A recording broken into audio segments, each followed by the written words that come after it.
Live दिलाय का? 2 दिवसाची पोलीस कोठडी सुनावली. हा अहो अक्कलकोटचा प्रवीण दादा गायकवाड किती मोठं प्रकरण आहे. लाईव्ह लिंक तर पाठवतोय परत त्याला बाहेर काढायला. हा ठीक आहे. विशाल सर आहेत का? द्या त्यांना पाठव.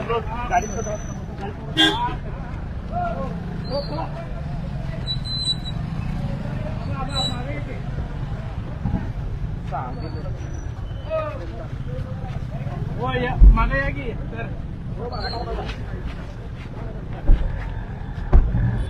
सौरभ क्लोज जा. सौरभ हात करा करा करा पडत करा.